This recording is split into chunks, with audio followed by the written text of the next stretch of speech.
الراجل ابو سيد ده يا اختي لا يعجبه العجب ولا الصيام في رجب. الراجل يا حبيبتي الشهر اللي فات لاني نزلت جبت خزين البيت بتاع الشهر كله. قال لي والله يا بنبع عين العقل، الست العاقله هي اللي بتجيب خزينها من اول الشهر في حدود ميزانيتها، وبالشكل ده ما تشيلش هم حاجه ابدا طول الشهر.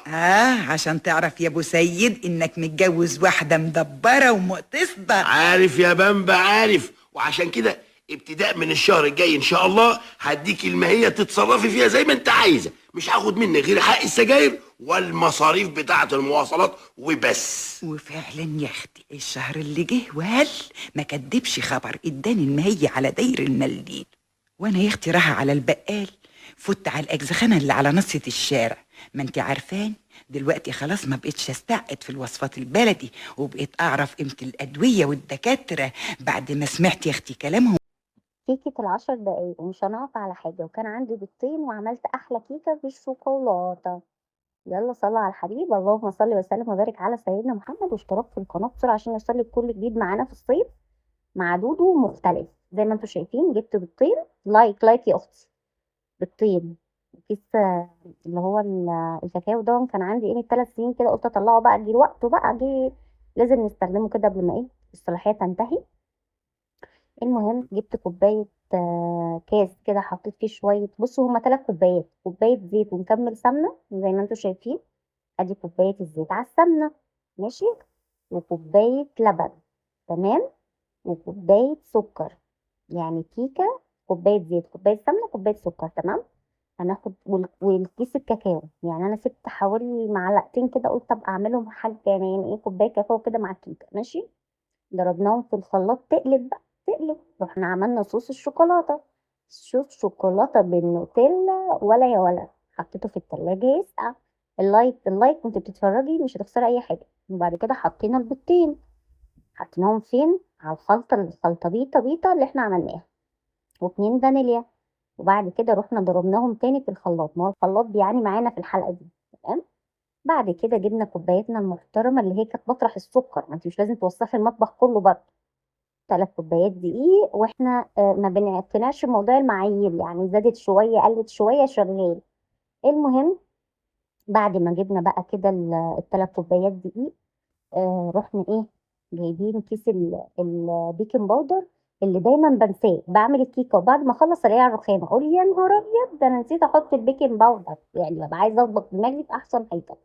المهم بعد كده هنا الجريند راي كان طفى، وانا بتصدم بالتصوير بتاعي، الله اكبر عليه ما يتشافش. المهم رحت حاطه الخليط بيتا بيتا اللي احنا عملناها دي، وقلبت الكيكه، وتقريبا كان عندي شد عضل ولا مش عارفه انا بقلب ليه كده، بس دي طبيعتي في التقليد يعني.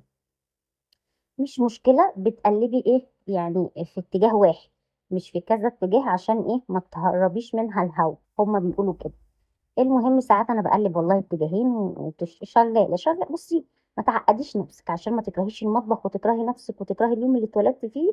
انطلقي، انا بقول لك انطلقي، سيبيها على الله. المهم رحت مقلبه كده، وتقريبا فعلا كان عندي شد عضل، انا مش عارفه بقلب ليه كده.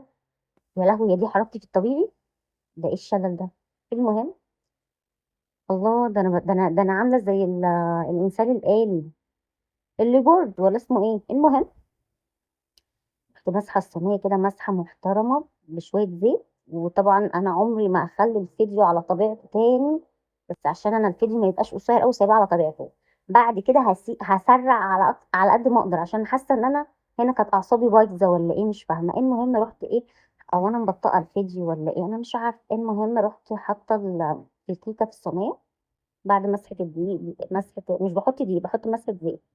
وبعد كده هروح حطها خطوتين كده على الرخامة، وكنت مشغلة الفرن على درجة متوسطة، ورحت سايباها في الفرن. طلعت ما شاء الله، الله أكبر، زي العسل. فضلت واقفة جنبها تتحرق، لأن هي كل مرة بتكسفني، وأنا قلت لها أدام هصورك مش هخليكي تكسفيني، والله لا أنا واقفة جنبك لحد ما تستوي. بعد كده جبت صوص شوكولاتة القمر ده، دلقاه عليها كده كلها. طلعت كيكة بالشوكولاتة، ولا يا ولا، كلام ما فيش بعده كلام، طلعت تحفة. على فكرة هي كانت منفوشة عن كده، بس معرفش ايه اللي حصل. هنا بقى كان عدو اللدود قاعد مستنيني في الحوض، كان ناقصنا بقى نغسل شوية المواعين طبعا اللي هما كان المية قطعة في الحوض بقالهم 4 5 سنين كده. المهم رحت داخلة غسلة الرخامة، وجبت بقى الحاجة بتاعة الكيكة وحاجة الفطار والحاجة بتاعة الجيران يعني، وقلت اخش اغسل ايه المواعين. دخلت كده برضه قلت اغسل المواعين واصبنها، وانا هسيب لكم صوت المواعين على الطبيعة، لان الصوت فيه احساس من التشجيع كده ان انت عايزة تقومي تجيبي المطبخ عليه بطيء، فانا هسيب لك الصوت على الطبيعة وانا بغسل المواعين. وما تنسيش تشرفيني بالاشتراك لو ما اشتركتيش، عشان اشتراكك ده بيساعدني جدا، والصلاة على الحبيب بيفرحني اكتر واكتر، واللايك بقى بيحسسني ان الفيديو عجبكم ومجهودي ما راحش على الارض. فالتلاتة في واحد كده، لايك وشير وكومنت حلو تصلي فيه على الحبيب، والاشتراك ده فضلا وليس امرا. هسيبك مع المواعين اللي ما بتخلص، العمر هيخلص والمواعين مش هتخلص. وبالنسبة للعمر يا أختي، انت داخلة على الصيف أو انت في الصيف حاليا، خلصتي بقى دروس وكده، فاهتمي بنفسك. عايزاكي طول الوقت تعملي حاجة حلوة ليكي، صينية كيكة، كوباية شاي بلبن، كوباية قهوة، تقعدي في البلكونة، تقفي في الشباك، تعملي حاجة انت حباها. رفاهي على نفسك، رفاهي على نفسك كده، محدش واخد من الدنيا حاجة وكله بيعدي. واسيبكم بقى تكملي الفيديو للآخر، ما تنسوش اللايك وتصلوا على الحبيب. مع السلامة يا أجدع أخوات، سلام. منتكم أمانة في الفيديو، لو ليكوا حل في فك الكوبايتين دول من بعض قولولي، علشان أنا حركة محمد ابني عملها عايزة أرزعهم في دماغه بس خايفة يتعور. قولولي بقى لو في حل للكوبايتين دول أفكهم، لأن مستفزيني جدا، مستفزيني جدا.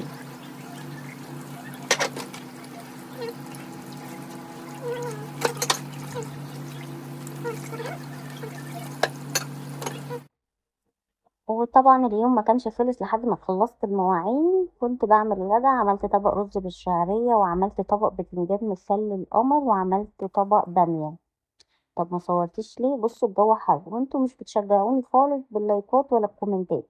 شجعوني وانا هعمل لكم احلى فيديوهات، وهصور لكم اكلات مصرية اصيلة بتاعت امهاتنا بتاعت زمان. هعمل لكم اكلات حلوة جدا. قولي لي ايه رأيكم بقى في الاكل. طبق بامية محترم طعمه تحفة، وعملت طبق بتنجان، وعملت طبق رز، وعملت الكيكة، وعملت المواعين، وغسلت ونشرت. وكان يوم لذيذ على قلبي بصراحة. طبق البتنجان ده بقى الصبح بجيب له كده طعمية ولا حاجة واكل منه، ولا يا ولا 100 بتنجان ممكن تجيبيه من بره بطبق واحد باللي بتعمليه من البيت. يا رب يكون الفيديو عجبكم، ما تنسونيش باللايك والشير، واشوفكم على ألف خير. سلام يا أجدع اخوات، تصلوا على الحبيب في الكومنتات. سلام.